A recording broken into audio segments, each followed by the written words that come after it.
I'm about to spend $20,000 in the next 5 minutes buying the most minimalist tech on the planet, so that we can find out if it actually does turn your life into a Zen paradise, or if it's all just a fancy way of charging you extra for stuff that actually does less. Minimalist laptop.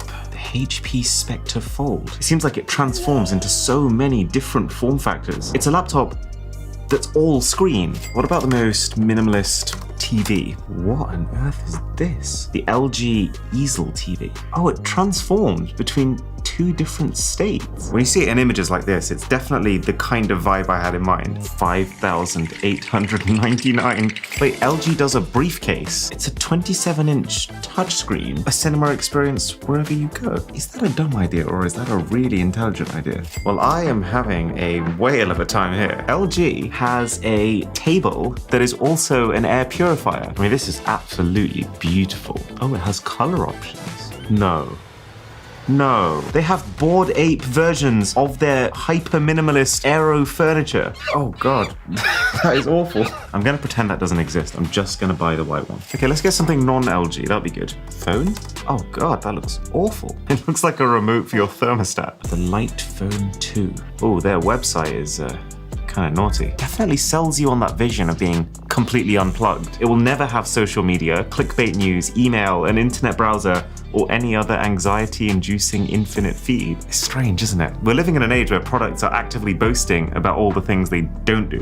I mean, is there such thing as a minimalistic gaming console? Oh, the Playdate! It's a tiny new handheld gaming system with a bunch of brand new games. Oh, so every game is custom made for the Playdate. Are they just gonna be like really basic? You kind of assume that when it's got a black and white screen. I'm not sold on this, but I also think there was enough hype around the launch of it that it feels wrong to just write it off. We should try it. Let's do minimalist speakers. Audio is always my favorite part of these videos. The Samsung Music Frame, a speaker that blends in beautifully with your home, designed to look just like a picture frame. It does look incredibly clean. So it looks like Bang & Olufsen is pretty big in this space. Oh, this is interesting. They're picturing it in a bookshelf next to books, and it's smaller than them, fits in anywhere, and reaches you everywhere in the room with full range ultra-wide sound. That's a claim that we have to test. Let's see what the cleanest record player is. The Wheel 2 plays records from the back, so all the technology is sitting underneath the record, and that's all you see. That is minimalistic. It looks like they've compacted so much technology that should take up so much space into a tiny little piece, but it still does the same thing, if not more. That's true minimalism. At least that's what I told Risha. Yeah, boy. Oh, the company actually has different tiers. They've got the white wheel and then the black wheel. We reserve time to hand build just 5 to 10 of these per month. This is so unbelievably exclusive. Kitchen gadgets. Oh, there's Balmuda products. Balmuda makes a teapot, lightweight and perfectly sized. Doesn't need to be any bigger.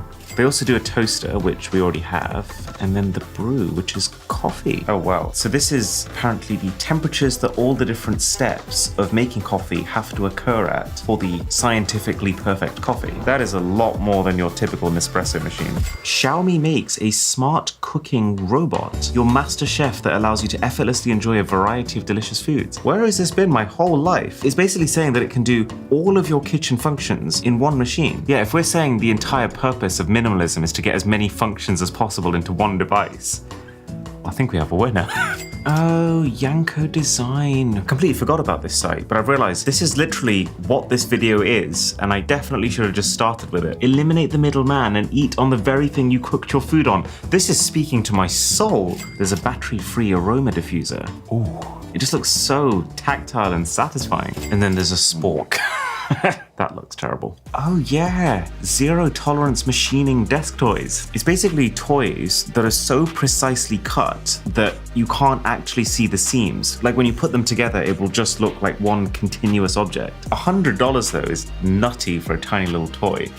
The Pack. It's actually really funny. Like 50% of minimalist products are just named the something. Like, yes, we get it. You're very cool and efficient with your words. Oh my God, look how it opens. That is cool. The final thing will just be if there's any kind of minimalist workout equipment.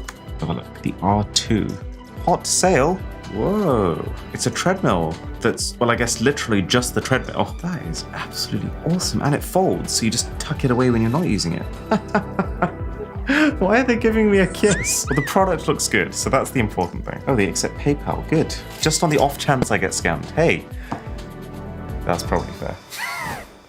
9 days is how long all of this stuff took to arrive. So, I mean, even the wait times are minimal. Oh, and also, we have found the most peaceful property ever to film this in. It's very exciting. Come, let me show you.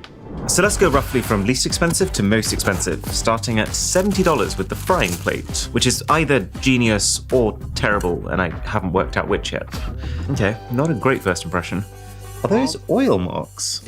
Now, in theory, this is very me. I am so the kind of person who would give up some eating comfort to be able to have less washing up to do. Wow, these are going to be some oily eggs. But see, there's two things that would normally stop me from eating my meals directly from a pan. One, because I might burn myself, or the table that I'm eating from. But also, two, that by stabbing it with a fork, there's a very good chance that I am actually taking off the non-stick coating and eating it. So this is uncoated for that reason. But then, does that make it a terrible pan? Okay, so even without a non-stick coating, it is actually pretty non-stick. The edges of the egg do need a little bit of prying. But then this is the key feature. So with one hand, I should be able to slide that back and take it off. That's my plate. And I'm slightly scared that it's going to be like 1,000 degrees. Yeah, that's boiling hot. That could well burn through any normal surface that you would eat your food on. So already that's a big problem, right? You need, well, in my case, oven mitt. Don't like the sounds it makes. But it's the eating practicality that I have the problem with. Because permanently having to approach your plate from this angle just so you don't sear through your entire arm, it does slightly cut into the enjoyment of your food. Plus also, this basically only works if you're one person cooking for one person. So 3 out of 10, rough start. The zero tolerance machining toy kind of fascinates me. I mean, the idea of paying nearly $100 for a fidget device feels crazy to me. So what on earth could it possibly do that makes it worth that? I mean, from a technical perspective, this is quite impressive. When these two parts do slot together, the seam does actually basically disappear.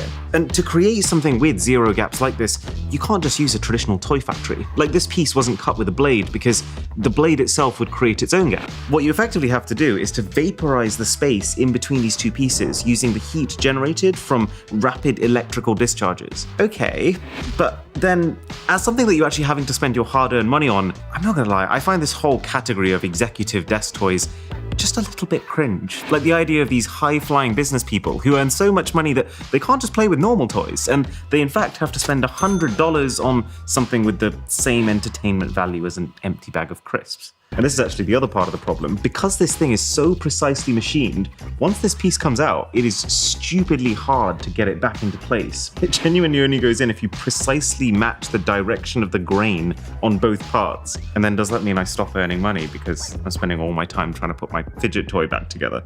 I think it actually has to be a 0 out of 10. Technically, by their own admission. I'm much more hopeful about the Playdate. I fully remember when this thing launched and people all over Twitter went pretty bonkers over it. It's this very strange blend of retro gaming console, but instead of being made with cheap, creaky plastic like most consoles are, premium hardware. Oh yeah, and a crank. Wait, this thing's tiny. This is definitely among the smallest mobile devices I've ever used. Whoever's posing in the photos on the website has extremely small hands. Oh, so the crank actually tucks into the body of the device. That's pretty cool engineering. You know, when I first saw this thing, I thought this was how you charge up the device. I'm actually very glad that's not the case. That would be a nightmare. This is actually one of your controls to be able to play games with. I will say it is a very pretty piece of tech, surprisingly so. The buttons feel really satisfying. The screen is only black and white. It gets noticeably more readable as I tilt it up towards the light. But anyway, the most important question on my mind is it fun? Okay, so the UI is definitely much more responsive than you expect it to be based on how the thing looks. It does feel like it's running at a full 60 frames per second. Yeah, it's got really smooth animations, but really retro graphics. So it's got this weird past meets future vibe to it. I don't know how I feel about this crank, to be honest. Like, I totally respect the need to be different, but it's just making my hands ache. And I can't imagine this being the way that I want to play games on like a long airplane flight, for example. And let's try casual birder. Oh, this is really weird. It turns your device into a camera, and then you use the crank to focus that camera. So I'm unfocused, and then I'm focused. One thing this unique control scheme means is that you're definitely not playing games you've ever played before. This isn't like a retro emulation device, but I don't think it's for me. So there's only 2 games on here right now, but the way this works, which is actually quite cool to be fair, is they stagger them. So they give you 2 games every week for the first 12 weeks of owning it, and that's all included with the price. I guess they stagger it to let you appreciate each game before giving you the next one. But it's just, playing on something like this really makes me realize that me personally, I actually don't want minimalism in my games. I want more buttons, I want more power, or failing that, just multiplayer. And I think for more people, something like the Miu Mini Plus has much more appeal. So this is something I only found out about a couple of weeks ago. And when you boot it up, it is basically every single retro console, and then you click into one, let's say the PS1, and there are so many games, it is just nutty. One of my favorites growing up was Crash Team Racing. The shoulder buttons on the back, it is genuinely the entire PlayStation 1 experience. And I'm not even super sold on this. I'd still rather play something like the Nintendo Switch with its modern games, but I see it. I see the merit of something like this, whereas I really struggle to see the merit of this.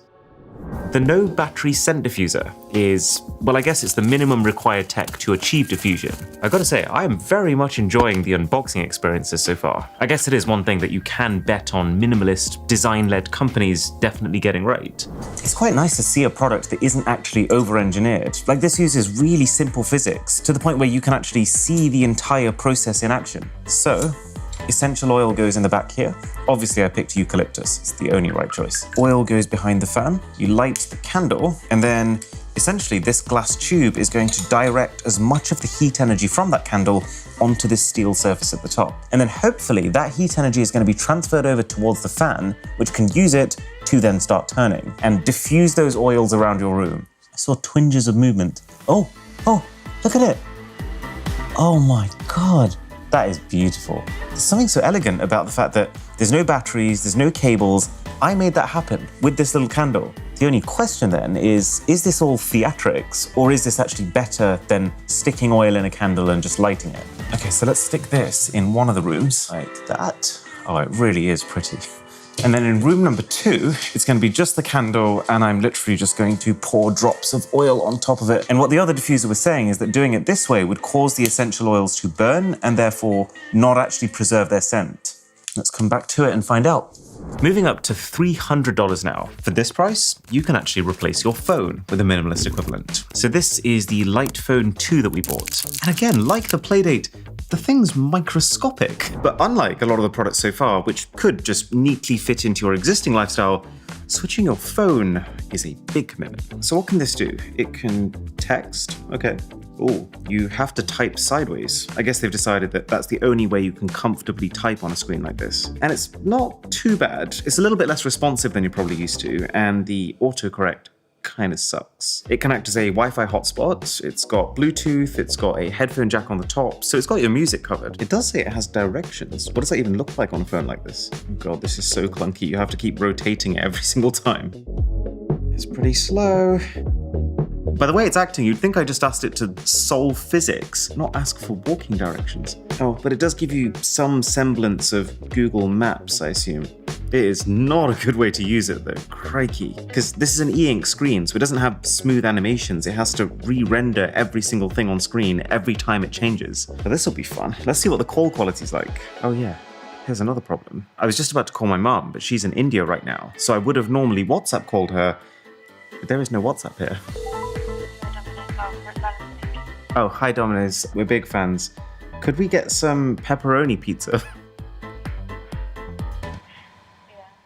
Okay, it's functional for calls. It does have a speakerphone. It's not particularly loud. Now we got some pizzas on the way. I'm slightly torn with devices like this because I see the appeal. You know, a phone that weighs nothing, it could disappear within your pockets. Plus, it does seem to be getting quite a few software updates from what I can see. It's just that for most people, I don't think it does quite enough to replace your smartphone. Like, you can't browse the internet, and the music, yes, it has a headphone jack, but you can only use it if you're willing to manually upload your songs one by one to the Light Phone dashboard. There's no Spotify, there's no apps, apart from the super basic calculator, alarm, and maps that doesn't really work very well as a map. I just feel like if you actually wanted to properly switch off, how is this any better than just a Nokia brick phone? It's not like you're getting cutting-edge hardware that still makes it feel like a modern smartphone. I mean, the last time they made a new model of this was 2018. And then if you don't want to completely switch away from your phone, but you just want to dial down the amount you use it, there are so many minimalist apps now that can actually just restrict what you can and can't do, but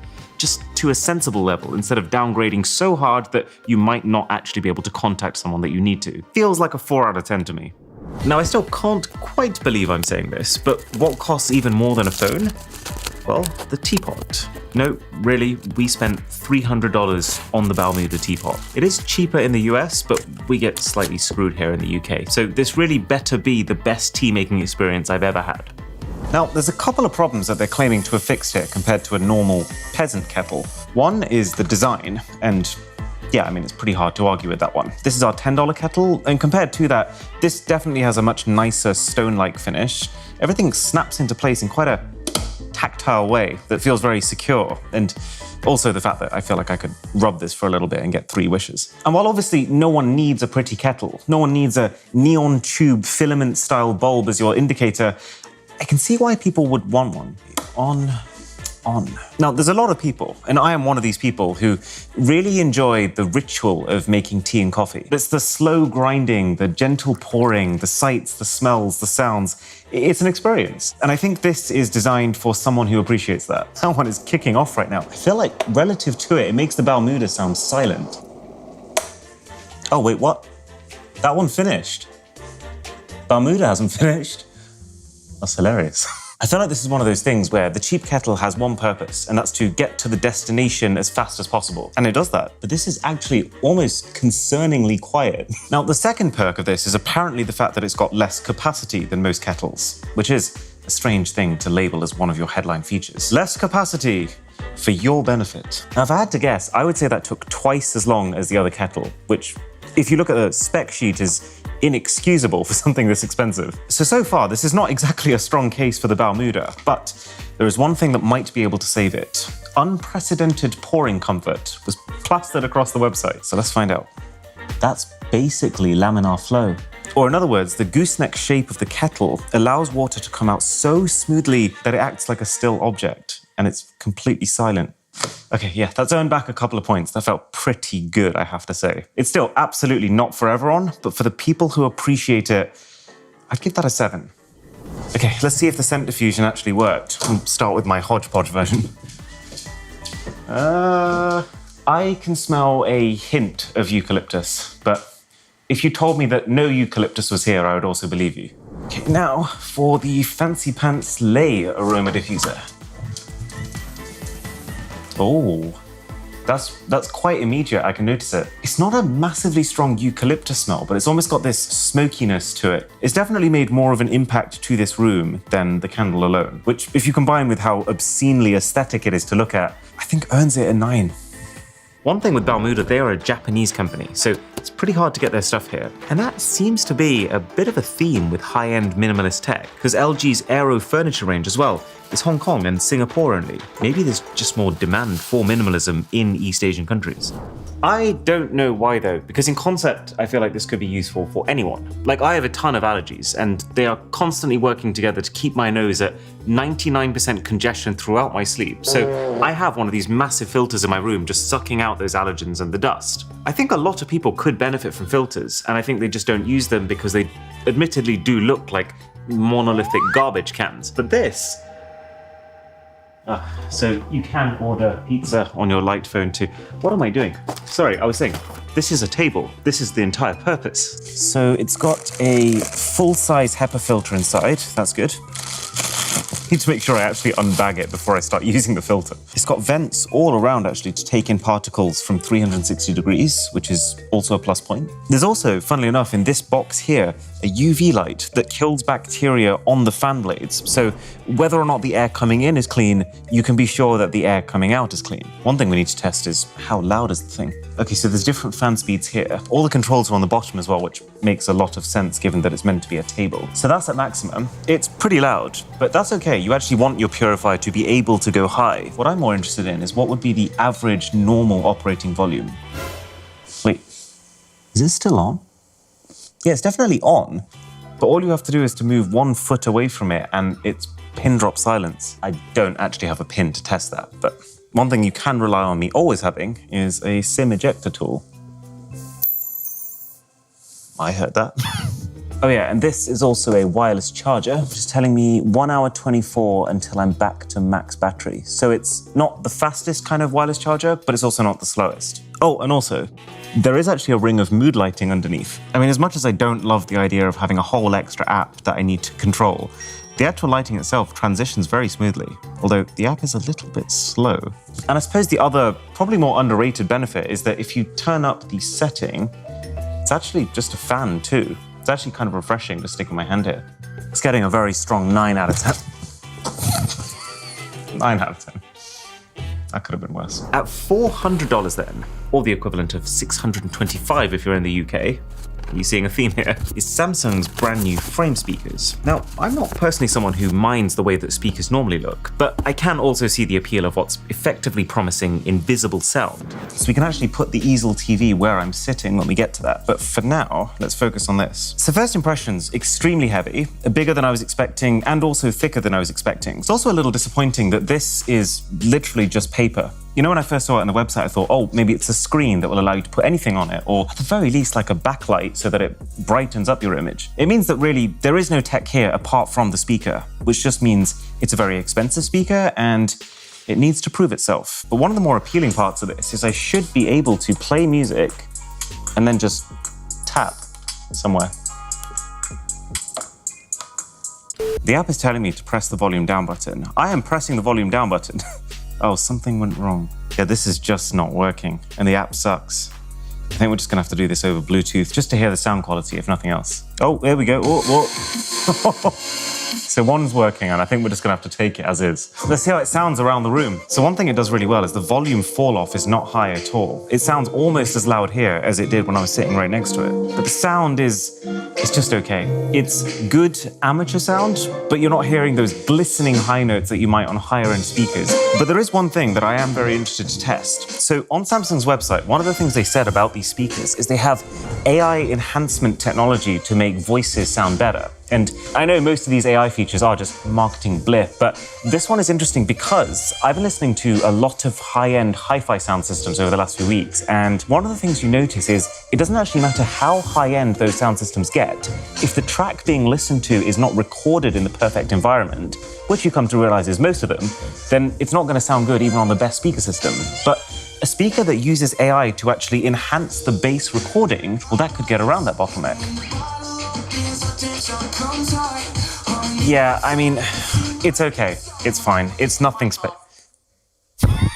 The way I would put it is, if you absolutely want a set of loud, bassy speakers, and they absolutely have to be invisible, then maybe this is the way to go. But for the vast majority of people, you can do better with something else. But now we're getting to the real juicy stuff. Drisha and I have actually been trying to put together the perfect 3-day getaway bag for years now. So our bag that comes in a bag couldn't have come sooner. Please be good, please be good, please be good. Initial impressions, not the best. So this is ballistic nylon on the outside, and then this is ripstop nylon on the inside. It's the kind of material that you get on those extreme outdoor clothes, and while it might well make it very durable, we're gonna test that in a little bit, what it does not do is make it feel plush and comfortable and luxurious, not helped by the fact that none of the tape actually came off properly and is still very much stuck onto the bag. It feels like this really weird mix of ultra-futuristic design. I mean, like, look how the thing opens. When do you ever see that? With some very cheap, plasticky mechanisms that don't actually give me any confidence in how it's going to hold up in the long term. Okay, so this is the dedicated sunglasses area. I love the idea of this, but then there's no safeguards in place, which means that if I just like tip the bag upside down and try and open it now, yeah, look, it doesn't open properly. There's quite a few well-positioned pockets. So there's one here, which is a nice one for passports. There's one down here for something you don't want other people to find. And then this is quite cool. They've actually carved out a physical area for bottles, but then covered it with a stretchy fabric, so it looks flush when there's nothing in it. But then if I put the drink in, it kind of nestles itself around it, which is pretty neat. You absolutely cannot knock the fact that there are lots of cool ideas going on here. Even just the fact that they advertise this as being a dock for your laptop. Open it first. And then you probably need something to lean on. But even if I had that, it's like a vertical work setup. This is not how I would choose to use my machine. And then you're also banking your entire laptop's health and safety on some very unassuring foundations. But the durability feels like it's meant to be the biggest selling point. So, sunglasses, playdate, put some clothing and a notebook in the main pocket. And then in place of my MacBook, a plank of glass, just because I've been burned very recently. Literally 2 weeks ago, I dropped my actual MacBook while it was in a bag that I don't think is nearly as secure as this. So the entire hinge is now misaligned and it's extremely sad. Lock it up. And then this right here is a double lock. They call it the two-factor authentication. And it does kind of work, but it's another one of those things where if it's halfway along, you can actually still open the bag. So I wouldn't trust it with anything. All right, let's put it on. Ooh, okay. A couple of things actually. So the straps feel like memory foam. They're actually pretty nice as far as straps go. And one thing the bag is doing quite well is taking a lot of the weight off my shoulders. Like, this doesn't feel nearly as heavy as it should, considering how much stuff is in it. And now we see what it's made of. 3, 2, 1. Oh God, but you saw that. I mean, the mechanism just opened by itself. So the sunglasses, they're okay. The plank of glass, yep, that's intact. The playdate, alive and well. And the light phone, just about working as well as light phones do. So I think the bag has earned the right to be able to say that it can protect your stuff in the short term, but it's just, I have severe doubts about the long term. Like technically, during this drop, the bag was locked. It kind of feels like the definition of a 5 out of 10 product. So we've made the perfect Bermuda tea already, but now it's time for the coffee experience, which is much more involved and hopefully much more rewarding. Now, to give you a little bit of context, I love coffee. I'm just a little bit basic with it. I either have an instant coffee at home because it's quick, or if I'm out, I'll go to Starbucks because they have nice places to sit. I've never sprung for something like this because I've always just assumed it would be too much work for not enough payoff. But then this is really interesting because can this change my mind? I really like how it tells you exactly what size cup of coffee you're going to get with the amount of water you put in. Smart design. Carafe goes in there, filter into the funnel.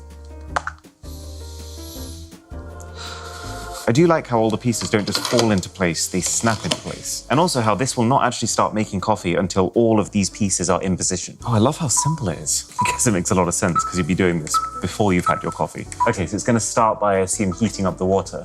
I think that's the same sound effect that the toaster uses when it's cooking your bread. It's good that it's simple because it's definitely very easy at this enthusiast grade price for it to not be. Like, we're talking something that can distribute water with a precision of 0.2 milliliters. So this right here is meant to mimic a trained barista's pour-over technique. You know the way the water has this kind of soft pitter-patter on the coffee? I can definitely see the appeal of waking up to that in the morning. I could also see something quite nice about going off and doing your work at this moment and then just leaving it to finish making your coffee. But just listening and smelling.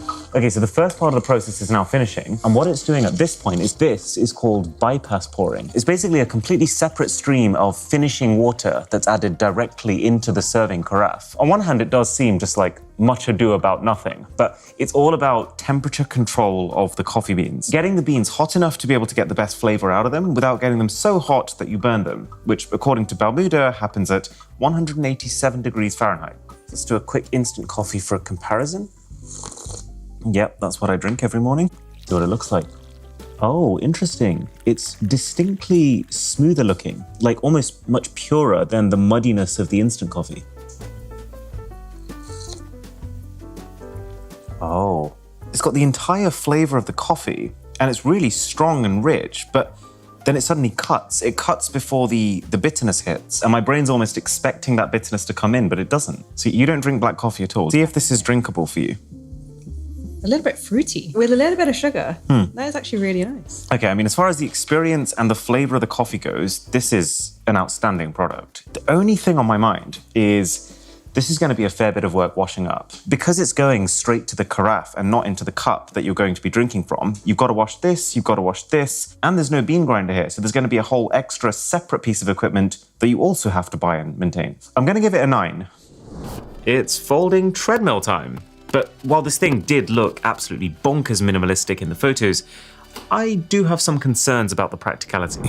So the thing is quite a bit bulkier than it looked on the website, but to be fair, it's got wheels, and the wheels actually make the transportation job not a problem. Feels like it's got some pretty solid latches to hold everything in place.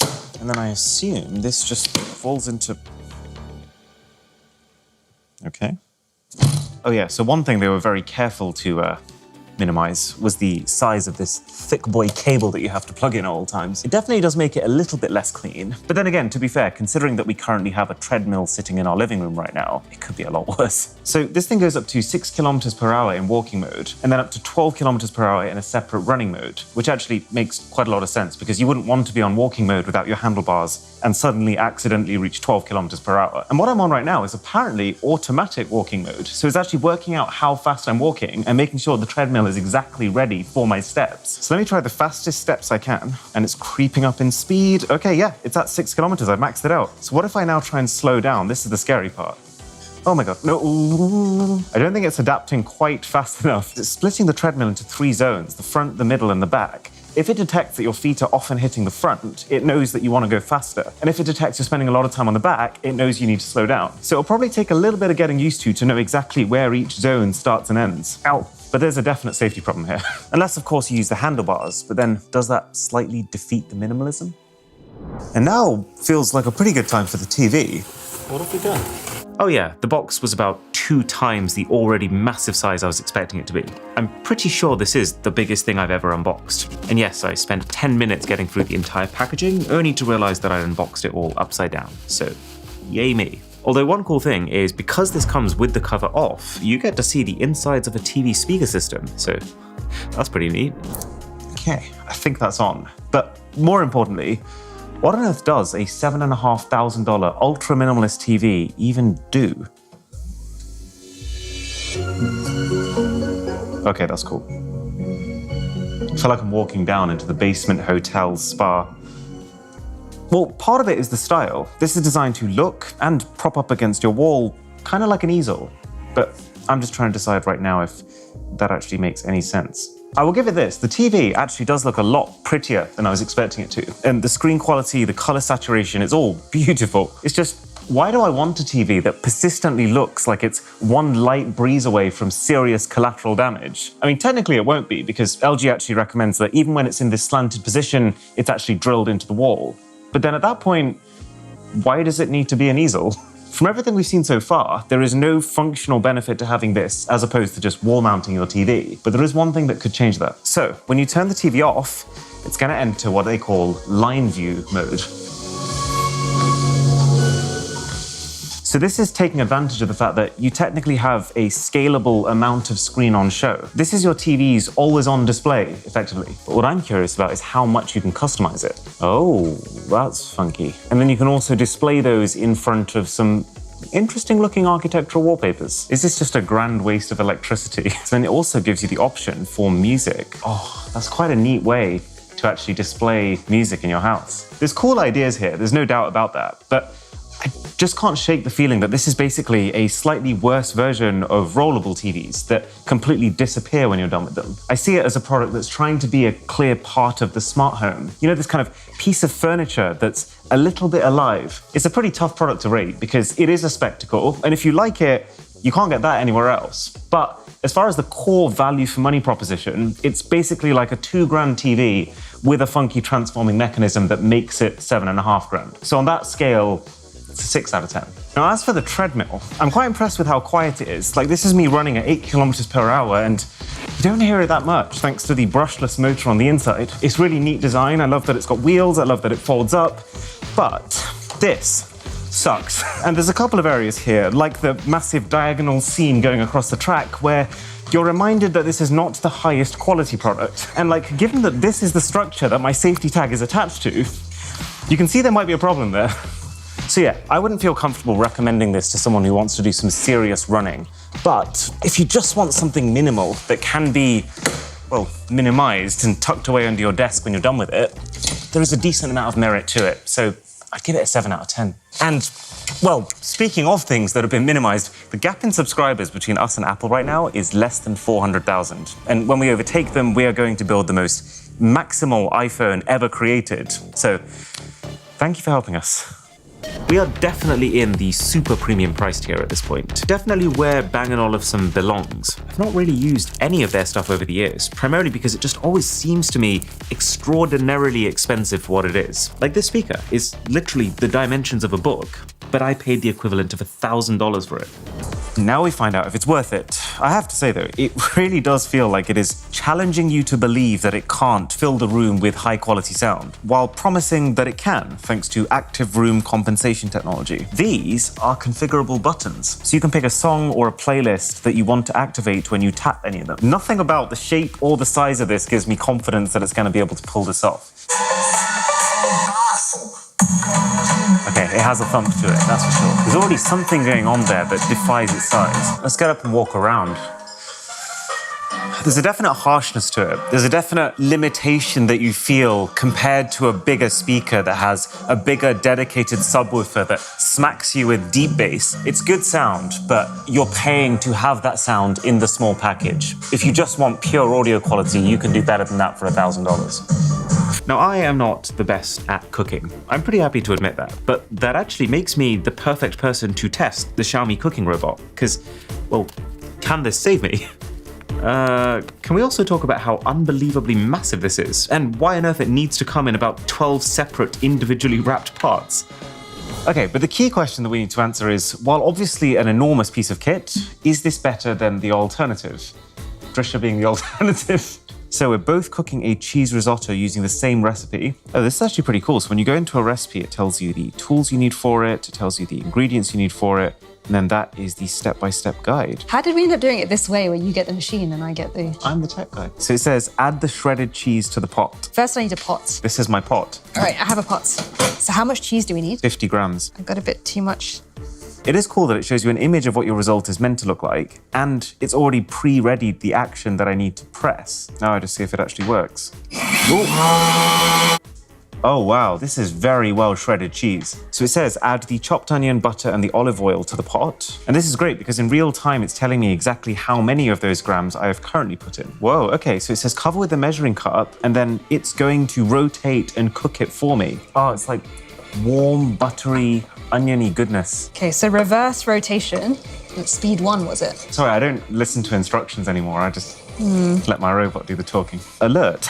Wait, I think that's just it saying it's done.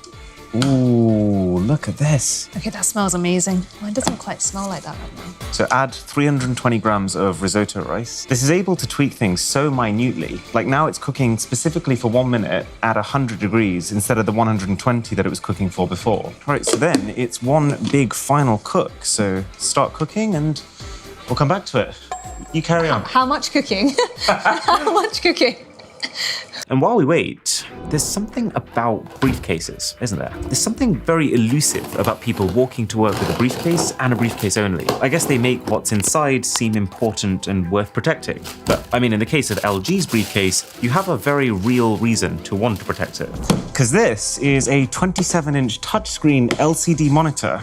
And I guess the rest is battery? Whoa, okay.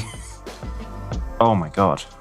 Whoa. So it goes to any height and then also pivots based on the angle you want to look at it from. This says Dolby Vision Atmos, which means I assume this part is speakers. That's a very interesting prospect, the idea of carrying your entire cinema in one go. And I realize it seems incredibly excessive, but I can also think of quite a few moments where I've wished that something like this existed. Like the Nintendo Switch, for example. So many times I've taken this thing to places that don't have an external screen to plug into. And so you end up in a situation where you pull out the kickstand and it's 4 people crouched around a 7-inch display. Okay, so what better way to break the screen in than with a quick smash with my arch rival, Arch Smasher, Joseph. Oh no, no, no, no, no, no, no, no, no. This is not representative. One thing I'll say for absolute certainty, there is a massive amount of input lag here. Probably why you're losing it. Yeah. This is definitely not designed for gaming. The screen looks quite impressive from a distance, but up close, you can absolutely tell that it's a 1080p panel. I'd say it's a pretty respectable audio experience. While it is cool that you're getting this all-in-one experience, you're paying $1,200 for it, and this is not a $1,200 monitor. Are you still going, Grish?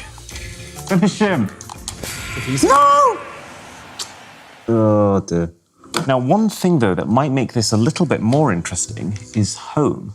This is LG's home menu, and it's not a full-blown Android device. It doesn't have access to everything like your phone does, but it's pretty good as far as TVs go. So it's got entertainment, things like Channel 4, ITV, and then also game, which is a combination of 10% of games that you'd actually probably quite enjoy and 90% that you wouldn't want to touch with a barge pole.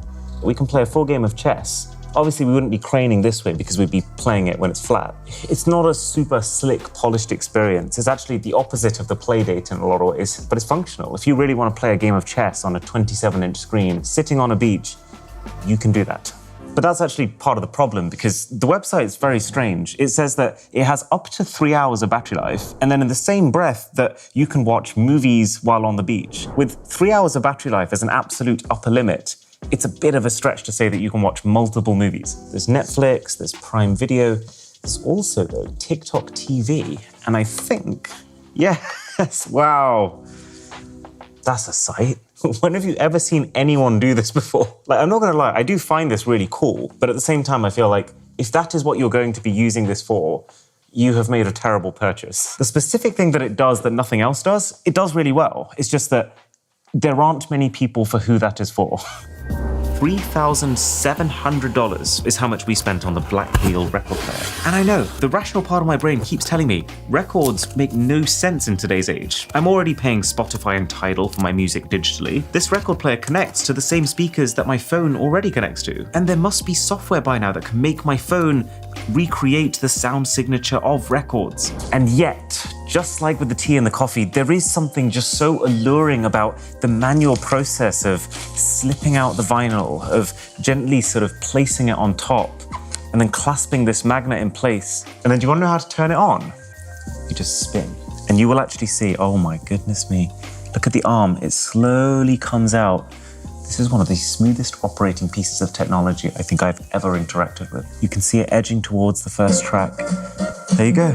Oh, so this right here is the volume dial. That feels so satisfying. And I love the way it displays itself using these tiny little LEDs. Wait, but also, this record player very clearly understands the tracks within the vinyl I've just placed on it. And it's allowing me to navigate to the exact points in those tracks that I want. It's putting my vinyl player at home to shame. And the way they've done this interface is so subtle but clever because there's no screen here. So all of your information is coming from tiny little LEDs that are lit up to different levels of brightness. And you can actually see how the arm is moving across the vinyl as I navigate. And that's a really good thing because you have to control it using this device. There's no remotes. And I feel like this is kind of a bit of a theme with these minimal products. I came into this video expecting them all to basically be the things that you're used to, but easier. But it's kind of the opposite. They're often actually more manual and less seamless. But the perk that I'm noticing is that manualness encourages you to be mindful when using them, to really be aware of how the things work and to interact with them in a way that allows you to appreciate them more. Like, I feel like if I listen to music on this, I'm going to listen to that music much more intentionally than if I was just on my Spotify Discover Weekly. There is no doubt in my mind that this is a highly over-engineered product. Like, it even goes to the extent of understanding if a vinyl you've placed on there is warped and then adjusting how it plays that vinyl back accordingly. But it's done like that so that you, the user, you only have to focus on the best parts of the vinyl experience. Oh yeah. I so see it. I so see being curled up next to a fire with a hot tea and a vinyl.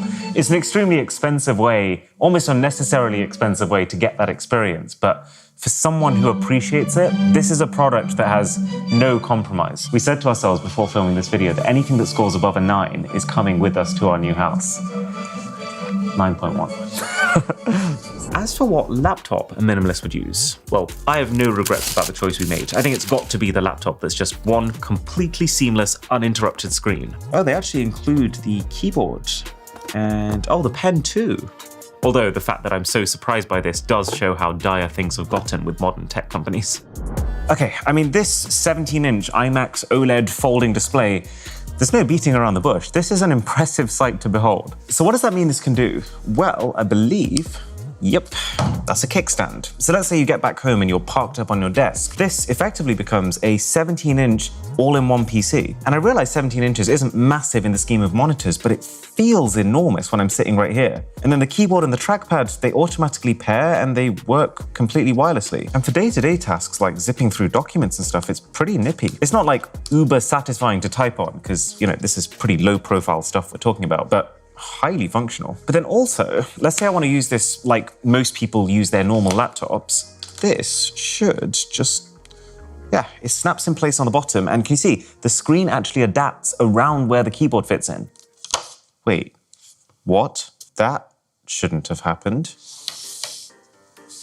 Never in my lifetime of reviewing tech. Okay, let me just finish talking about this and then I'll get to that. So what I actually think is really smart is it's not just that the keyboard and the pen magnetically attach to it, they also magnetically charge like this. So the only thing that you need to worry about topping up is just the tablet itself.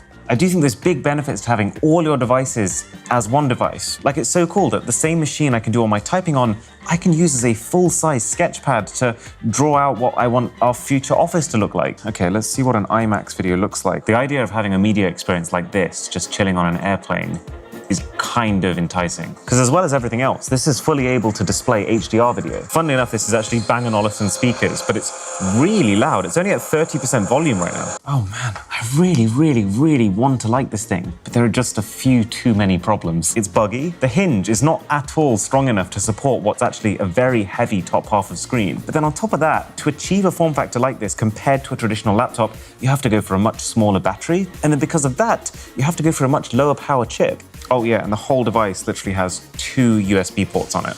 I'm trying to load up again Helldivers 2 to show you. It's taking so long. It's running at about 2 frames per second. I mean, yeah, this is almost definitely the most unplayable experience I've had in recent memory. Like, you know, they normally say that the equipment you use is only 10% of the job. I don't see any way that you would be able to go online on this thing and not get obliterated. As much as I love the idea of this, in the end, I don't think it makes much sense, because it's only affordable for people willing to pay pro pricing, but people willing to pay pro pricing who aren't actually themselves pro, because as soon as you try to do anything pro on it, it strangles to a halt. 5 out of 10. Speaking of which though, my internet at home comes from Virgin Media, and you know, it took me 2.5 years of being with them for me to realize they've actually been throttling my connection. Oh my God, mine looks amazing. Okay, but mine is like, Looks like scrambled egg. got a really great consistency. And it turns out this is a pretty common thing. Because I download and stream lots of videos, internet providers, they can actually, without even telling me, just reduce how much bandwidth I'm getting so that they can keep everyone's internet connection stable. Now, that might sound incredibly noble, but the only reason that they have to do that is because these companies don't invest enough themselves to be able to give all the customers the speeds that they're actually paying for. But I also realized in the same stroke that the only reason Virgin Media would even know who I was is because my IP address was public. So, as soon as I masked my IP address with Surfshark VPN and I became anonymous, in those high network traffic times where previously my ISP would have tried to rob me, I have sometimes noticed my speed going up. And that's just one of a seemingly never-ending list of reasons why I subscribe to Surfshark VPN. I don't enable it all the time, but it's just saved my butt so many times that I do not know what I would do without it. And with the code BOSS, it is literally less than $3 a month for an unlimited number of accounts, with an extra 3 months for free and a money-back guarantee. All right, let's go in for the taste test. So Drisha, your risotto is looking a little gloopy, I have to say. It's quite starchy. It feels like the risotto and the sauce have blended together to become one. I'll try the machined one now. I know it's gonna sound like I'm just saying it, but that is way, way better. I would give this a 4. I would give this an 8. Wow. Oh, that is really good. That Xiaomi robot is way beyond what I was expecting. Obviously, there's a limit to how many recipes you're going to be able to get installed on that, but for the ones it has, that's an easy 9 out of 10 experience. Bear in mind, I've never made risotto in my life.